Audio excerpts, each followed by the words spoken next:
বৌমা তোমার টাকা নেবে কি নেবে না এসবের মধ্যে আমি ঢুকতে চাই না। আমি শুধু বললুম তোমাকেই টাকা দিতে হবে। অবাক হচ্ছে কেন শুনে? হ্যাঁ, বলে এই যে বাড়িখানা যেখানে তোমরা দুবাই থাকো, তার ভাড়া বাবদ আমি কিছু টাকা পাই না?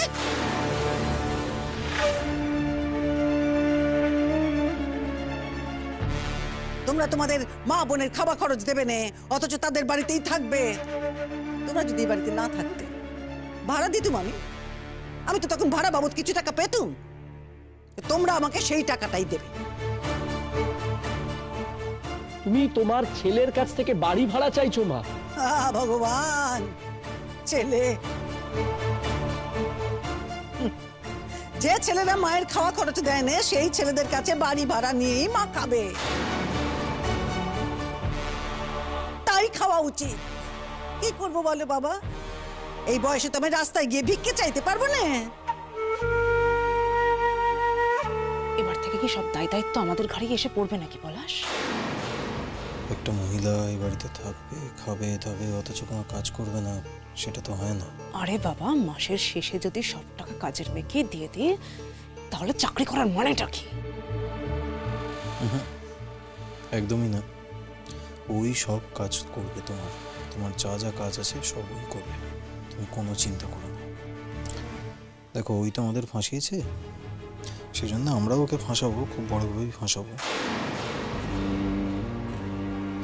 মাথা থেকে কিছু একটা ভেবে বার করবো। এখন তর্ক যুদ্ধ বেশি করো না, কোনো লাভ নেই, ছেড়ে দাও। কি গুজি গুজি ফুসফুসি করছিস? বসাতে ছল পরামর্শ করছিস নাকি? কেমন লাগে? এতদিন তো আমার বউ তোদের মুখের সামনে খাবার এনে দিত, সব গুছিয়ে দিত, তখন তো খুব ভালো লাগতো না?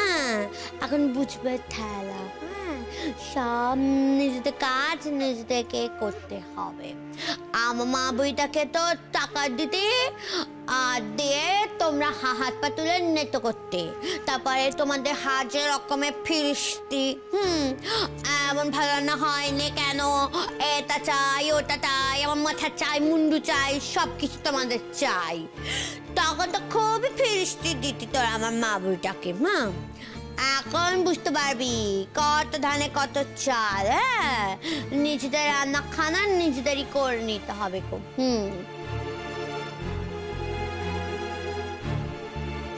কি ভাবছিস? হ্যাঁ, নিজের বাসুর ঠাকুরটাকে নিবি নাকি দলে? হ্যাঁ, নিয়ে নে না রে, নইলে ও বেচারা একা পড়ে যাবে, বুঝলি তো? ও না পাবে তখন এদিকে যেতে, আর না পাবে তখন ওর দিকে যেতে, মাঝখানে দোল খাবে। চুপ করবি দিদি? কেন চুপ করবো আমি? শুনি কেন চুপ করবো? শুনে চুপ করবো না? আমি তো ওটা খাই না, তোর ওটা পরিচয়, আমি চুপ করতে যাবো?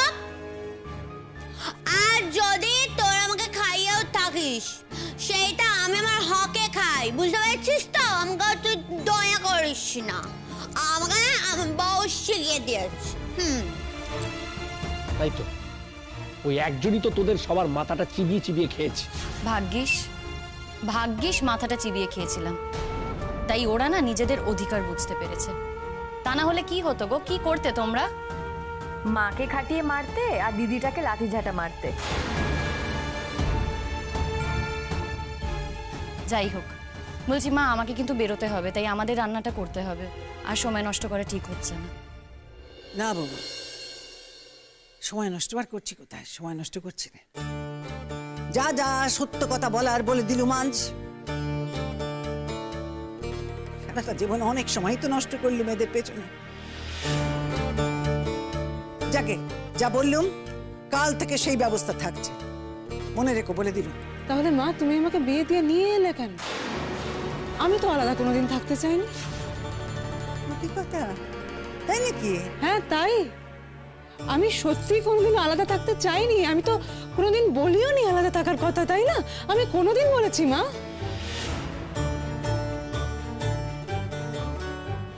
তাহলে হঠাৎ করে আলাদা থাকার প্রশ্ন আসছেই বা কোথা থেকে?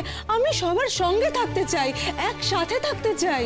শোনো, একসঙ্গে থাকতে গেলে না কতগুলো নীতি নিয়ম মেনে চলতে হয় তো। শুধু সব সময় নিজের সুযোগ নিজের সুবিধাটুকু দেখলেই তো হয় না মা। সকলের সুযোগ সুবিধে সেখানে দেখতে হয়, তাই না? নইলে তো এই কথা বলা যায় না যে একসঙ্গে থাকতে চাইছিল। কখন করবো বলো তো মা? এই তো এখন ট্রেন ধরবো, তারপর সারাদিন অফিসে ডিউটি করতে হবে, সন্ধ্যাবেলা ফিরে এসে কারো শরীর থাকে বাড়ির সমস্ত কাজকর্ম করা। সবকিছু যদি ঠিক থাকতো না তাহলে হয়তো এগুলো তোমায় করতে হতো না প্রতীক্ষা। আমি তোমার এত কিছু গায়েও মাখতাম না, সবাই মিলে একসাথেই কাজটা করতাম। কিন্তু কি বলতো, তুমি আমাকে আড়ালে ফাঁসানোর চেষ্টা করবে, আমার বন্ধু বান্ধবদের ফাঁসানোর চেষ্টা করবে, তারপরে আমি মিথ্যে প্রতিশ্রুতি দিয়ে এই বাড়ির সমস্ত কাজ করে যাব। না প্রতীক্ষা, এই দুটো কিন্তু একসঙ্গে হবে না। শিমুলদি আমার কথা বিশ্বাস করো, আমি কিন্তু সত্যি জানতাম না যে প্রিয়ার মনে এত কিছু চলছে। আমি বিশ্বাস করতে পারছি না।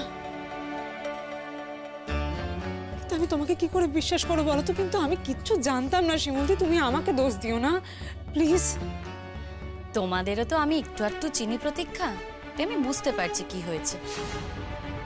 শিমুলদি, তুমি কিন্তু একটা ভুল ধারণা নিয়ে আছো আমাদের সম্পর্কে। দেখো, প্রিয়া যেটা করেছে সেটা তো অনেক বড় একটা প্ল্যানিং, অনেক ভাবনা চিন্তার দরকার, তাই না? আমরা বিয়ের সময় এত ভাবনা চিন্তা কোথা থেকে করবো বলো তো? আমাদের পক্ষে সম্ভবই ছিল না ওটা, তুমি বিশ্বাস করো। আমি জানি তোমার পক্ষে আমাদেরকে বিশ্বাস করা খুব কঠিন, কিন্তু তোমাকে বিশ্বাস করতেই হবে শিমুলদি। আমরা কিচ্ছু করিনি, অন্তত আমি আর পলাশ কিছু করিনি। মানেটা কি? মানে তোমাদের কি মনে হচ্ছে আমি করেছি? না না দাদা, আমি সে কথা তো একবারও বলছি না। দেখো, আমি শুধু বলছি বিয়ের গয়না তো আমার, বলো আমি কখনো পারি আমার বিয়ের গয়না অন্য লোকের ব্যাগে করে চালান করে দিতে বাড়ির বাইরে? আর দেখো, প্রিয়া যে এত কিছু করবে তার বিন্দুমাত্র ধারণা যদি আমার থাকতো না, আমি সবাইকে সাবধান করে দিতাম মা। বাবা, তুই সাবধান কথা উল্টে দিত, পৃথিবী ধার হয়ে যেত, একদম ধার। তার মানেটা কি দাঁড়ালো মা? ও তার মানে এই বাড়ি থেকে যাবে না, তাই তো? ও এই বাড়িতেই থাকবে, আর প্রত্যেক মাসে মাসে আমাকে আমার মাইনের অর্ধেক টাকা ওকে তুলে দিতে হবে, এই তো? পারবো না মা, এবার থেকে আমি আমার মাইনের অর্ধেক টাকা ওকে তুলে দিতে পারবো না। কি করবে ও? আমার কি করবে? আমাকে ফাঁসাবে তো, যেভাবে ফাঁসিয়েছে। এই তো আমাকে পুলিশের হাতে তুলে দিয়েছিল। অনেক কষ্টে বেল পেয়ে আমি ওখান থেকে বাড়িতে এসেছি। এরপরে তো আমি খুব ভালো করে জানি যে আমাকে স্কুলে গিয়ে কত জায়গাতে জবাবদিহি করতে হবে। খুব ভালো। যে মেয়েটা তোমার ছেলের এত ক্ষতি করে যাচ্ছে তাকেই তুমি মাথায় তুলে রেখেছো, তাই তো? বুঝতে পারবে মা, তুমি একদিন বুঝতে পারবে, এর ফলাফল কিন্তু তুমি বুঝতে পারবে না। তুমি এটাই বুঝতে পারবে মা, যাকে তুমি মাথায় তুলে রেখেছো না, সে আসলে তোমার পায়ের তলায় থাকার জন্য। যেদিন বুঝবে সেদিন না হয় মাথার ওপর থেকে পায়ের তলায় নামিয়ে নেবে। সেটা তো মায়ের ব্যাপার, মা যা করার তাই করবে, তোমাদের তো মাথা ঘামানোর দরকার নেই। কি মা, তাই তো?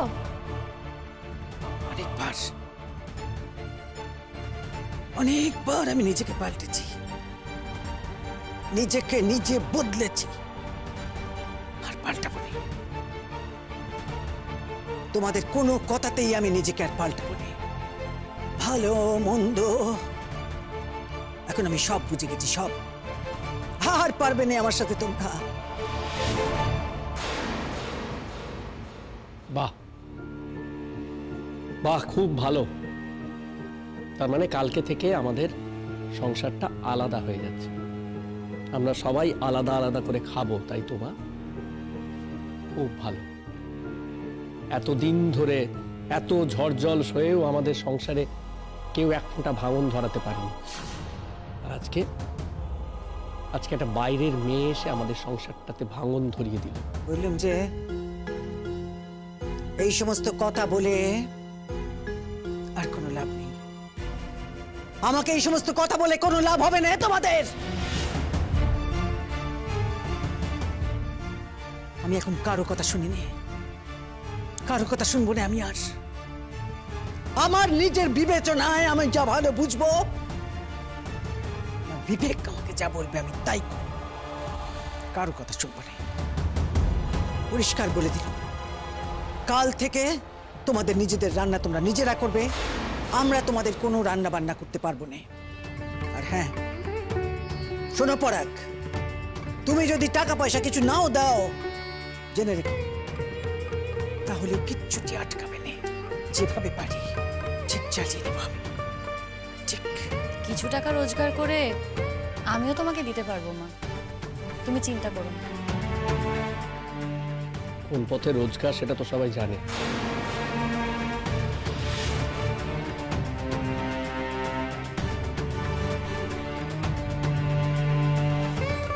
মনে রেখো, বেল পেয়ে এসেছো, কেস কিন্তু কোর্টে উঠবে, বিচার হবে, সাক্ষী সাবুত সবই লাগবে। তাই সেই সময় দাঁড়িয়ে কিন্তু আমি চুপ করে থাকবো না। নিজের বিপদ নিজে ডেকে এনো না।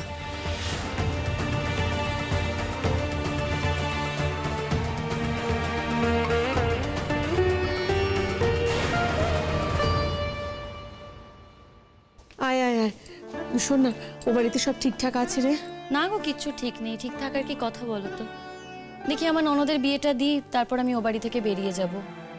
কি বলো তো বিপার সাথে কারোর সাথে কোনো সম্পর্ক নেই ও বাড়িতে, অথচ ওই বাড়িতেই আছি, নিজেরই খুব খারাপ লাগছে। শিমুল, কাউকে কিচ্ছু বলার দরকার নেই, মুখ বুঝে জাস্ট থেকে যা। একটা মেয়ের জীবন নিয়ে ছেলে খেলা করে না চারটিখানি কথা নয়। যাকে শোন, আজকে আমরা সবাই শতদ্রুর সঙ্গে একটা প্রোগ্রামের ব্যাপারে কথা বলতে বসবো, ঠিক আছে? একটা কলকাতায় প্রোগ্রাম দেবে শতদ্রু, সেই ব্যাপারেই কথা হবে, কনফার্মেশনটাও তাড়াতাড়ি হয়ে যাবে। শতদ্রু, বলো। শতদ্রু, তুই এখানে কি করছিস? তুই এখনো বাড়ি যাসনি কেন? আরে বিপাশা দি তো আমাকে ডেকে পাঠালো, আমি তো অফিসে গেছিলাম, অফিস থেকে এলাম, আবার চলেও যাব। কেন, আমার বাড়িতে এর কি কোনো প্রবলেম আছে তোর? প্রবলেম আছে বিপাশাদি, প্রবলেম থাকারই তো কথা। আমি এখনো আমার শ্বশুর বাড়িতেই থাকি, বুঝতে পারছো? ঘর পাড়া বলে তো একটা ব্যাপার আছে। লোকে কি বলবে বলো তো? যখন সবাই জানবে যে তোমার বাড়িতে এরকম একটা আড্ডা বসেছে, লোকে তো নানান ব্যাখ্যা দেবে। আমি সত্যি সেটা চাই না গো, আমি নিজের কাছে অন্তত নিজে ক্লিয়ার থাকতে চাই। আমি চাই না কোনো স্ক্যান্ডেলের মধ্যে জড়াতে। শিমুল, इससे पहले कि तुम्हें कुछ भी करो नहीं, तब स्कैंडल হয়নি, হয়েছে তো, फिर अब तो सबको पता भी चल गया है कि ওকে ফাঁসানে की कोशिश করা হচ্ছিল। দেখো, এখন যদি আমি আবার ওর সাথে মেলামেশা করি, দেখা সাক্ষাৎ করি, লোকে তো আরো কথা বলবে, তখন আমাকে নিয়ে চিচিকার করবে। জনগণ না এরই নাম, তুমি বুঝতে পারছো সেটা?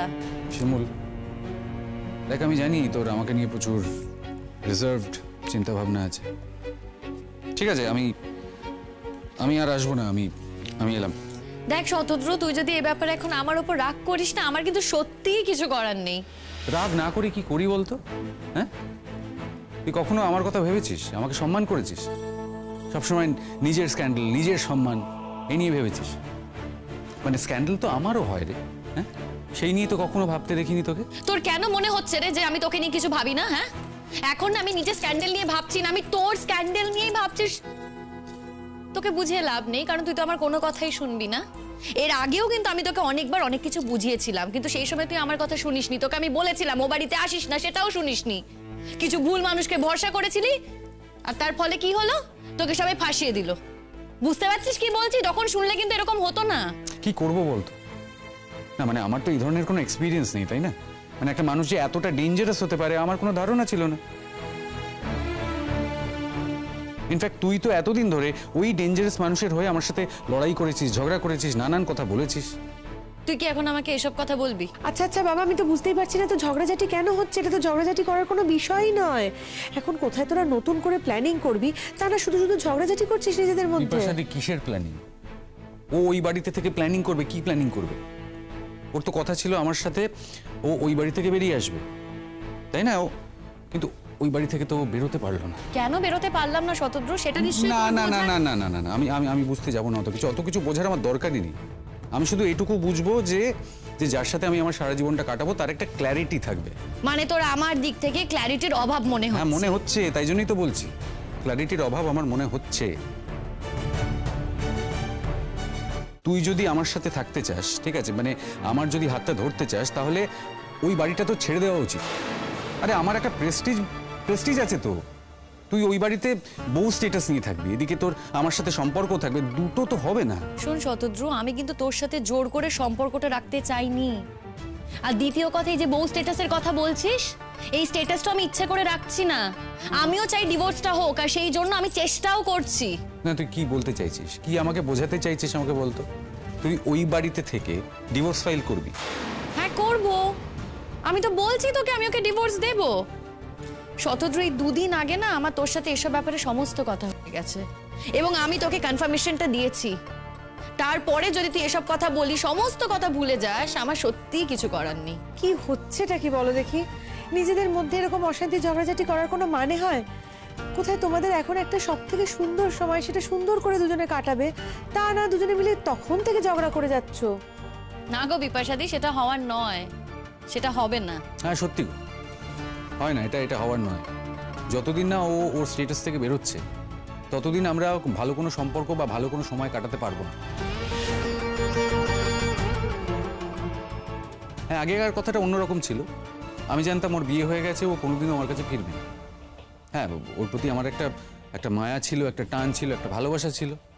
সেই জন্য আমি ওর সাথে মাঝে মাঝে দেখা করতাম। তাও প্রতিবার আমি যেচে পড়ে দেখা করতাম না, কোইন্সিডেন্টালি দেখা হয়ে যেত। কিন্তু এখন বিষয়টা আলাদা। কিসের আলাদা? কিসের আলাদা মানেটা কি? ডেফিনেটলি আলাদা পুরো সিচুয়েশনটা। শিমুল, তুই আমাকে কথা দিয়েছিস তুই আমার কাছে আসবি। আগের দিন তুই কি বললি? তুই আমার সাথে ওই বাড়ি থেকে বেরিয়ে আসবি, আর পরের দিন তুই বলছিস যে তুই ওই বাড়ি থেকে বেরোবি না। আর তাও আবার কেন? তো শাশুড়ি আর ননদ বলেছে বলে। তোর হাজবেন্ডের সাথে তোর কোনো সম্পর্ক নেই, কিন্তু তোর ননদ আর তোর শাশুড়ির সাথে তোর সম্পর্ক আছে, থাকবে। এটা একটু উইয়ার্ড নয়? আর এর থেকে তো অনেক বেশি উইয়ার্ড হচ্ছে যে তুই তোর শাশুড়ি এবং ননদের কথায় আমাকে দেওয়ার কথা রাখতে পারলি না, কথার খেলাপ করলি। এনিওয়ে দেখ, এগুলো নিয়ে তর্ক করা না করা সমান। তোর যেটা ঠিক মনে হচ্ছে তুই সেটা করেছিস, তুই সেরকম ডিসিশন নিয়েছিস। আমি বেরিয়ে গিয়ে কোথায় থাকতাম বল? আমি কোথায় থাকতাম? আমাকে তো একটা পিজিটিজির ব্যবস্থা করতে হতো। একটা করতিস, টাকা লাগতো না? আমি কি চাকরি করি, রোজগার করি? আমি টাকা কোথায় পেতাম? আচ্ছা, তোর কি মনে হচ্ছে ওই বাড়িতে থেকে তুই চাকরি পেয়ে যাবি? আমি না একটা কথা বুঝতেই পারছি না, তোরা তখন থেকে এভাবে ঝামেলা কেন করছিস? বসে কথা বলে এটা মিটিয়ে নেওয়া যায় তো। না বিপাশাদি, এটা মেটার নয়। বিশ্বাস করো, ও যতক্ষণ না ওর এই স্ট্যাটাস থেকে বেরোতে পারছে, আমি ওর সাথে যোগাযোগ করব না। বুঝেছি। আমি যেহেতু তোকে কথা দিয়েছিলাম যে আমি ওই বাড়ি থেকে বেরিয়ে আসবো, আর সেটা আমি বেরোতে পারিনি বলে তুই এতটা রিয়াক্ট করছিস, আমাকে এতগুলো কথা শোনাচ্ছিস। না, তা নয়, আমি তোকে দোষ দিচ্ছি না। কিন্তু দেখ শিমুল, তোর জন্য আমাকে নানান সিচুয়েশন ফেস করতে হয়েছে। আমাকে থানায় যেতে হয়েছে, লকআপে থাকতে হয়েছে, কোর্টে যেতে হয়েছে। আর তুই আমাকে কোর্ট থেকে ছাড়িয়েছিস, তার জন্য I am very very thankful, মন থেকে বলছি। কিন্তু আমাকে এই সিচুয়েশনগুলো ফেস করতে হয়েছে। ইনফ্যাক্ট আমার চাকরিতে একটা দাগ লেগেছে, সেই নিয়ে এনকোয়ারি হবে, ডিপার্টমেন্টাল প্রসিডিং হবে। আর আমার চাকরিটা আদৌ থাকবে কিনা সেটাও আমি জানি না। কিন্তু তুই কিন্তু নিজের জায়গা থেকে সরছিস না। তুই কি আমাকে দোষ দিচ্ছিস? না শিমুল, তোকে আমি দোষ দিচ্ছি না। আসলে কি বলতো, মানে আমি যা করেছি সেটা আমার ভুল।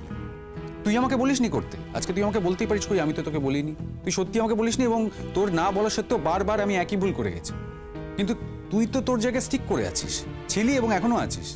কি স্টিক থেকেছিলে আমি নিজের জায়গায়? আমি কিন্তু কোনো কিছু ভুলিনি শিমুল। अरे अरे अरे তোমরা কি এক दूसरे के साथ झमेला করবে নাকি? হ্যাঁ, উফ, আমি না বুঝতে পারছি না সুচরিতাদি কেন এখনো আসছে না। ও না আসলে তো রিহার্সালটাও শুরু করা যাচ্ছে না। শতদ্রু, শিমুল, প্লিজ দুজনকেই একটা কথা বলছি, এখন তো ঝামেলার সময় নয়। শতদ্রু, তুমি একটু বোঝো, ও তো খুব স্ট্রেসের মধ্যে রয়েছে, তুমি নিজেও রয়েছো। কাকে বোঝাচ্ছ? বুঝবে না গো, কোনো দিনও আমার স্ট্রেসটা বুঝবেই না, বোঝার চেষ্টাই করবে না। তো স্ট্রেস বুঝি না? তুই আচ্ছা আমাকে একটা কথা বল, তুই কোনোদিনও তোর স্ট্রেসের কথা আমাকে বলেছিস? যতটুকু যা বোঝার সেটা আমি বুঝেছি, কারণ আমি তোকে ভালোবাসি শিমুল। তুই নিজে মুখে কোনোদিনও আমাকে বলিসনি, উল্টে তুই আমাকে ইমপ্রেশন দিয়েছিস যে ওই লোকটার সাথে, মানে পরাগ বাবুর সাথে তুই খুব সুখে শান্তিতে সংসার করছিস, খুব ভালো আছিস। এক মিনিট, আমি কিন্তু এখানে প্রতিবাদ না করে পারছি না। শতদ্রু, ও যখন তোমাকে বলেছিল যে ওইখানেই ভালোবেসে সংসার করবে, কথাটা তুমি হুবহু বিশ্বাস করেছিলে? কি করে পারলে বলো? ওর তো কোনো উপায় ছিল না। ওর কাছে তোমার তরফ থেকে বিয়ের কোনো আশ্বাস ছিল না।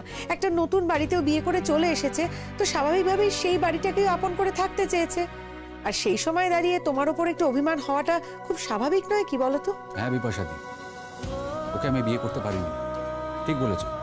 কিন্তু কেন বিয়ে করতে পারিনি সেটা নিশ্চয়ই ওর মনে আছে, ও বলেনি। আর কিছুদিন পরে তো আমি চলেই এলাম। কটা দিন আমার জন্য অপেক্ষা করতে পারলো না?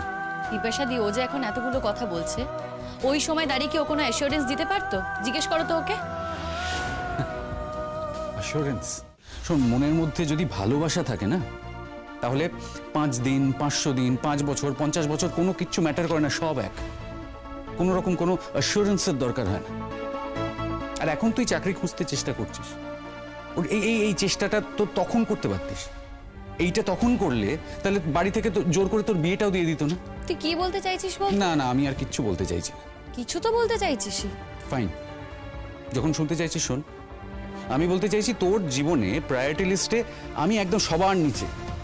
আর যাদেরকে তুই জাস্ট 2 দিন চিনিস, মানে তোর শাশুড়ি আর ননদ, তারা এখনো এই সিচুয়েশনে একদম ওপরে দাঁড়িয়ে আছে।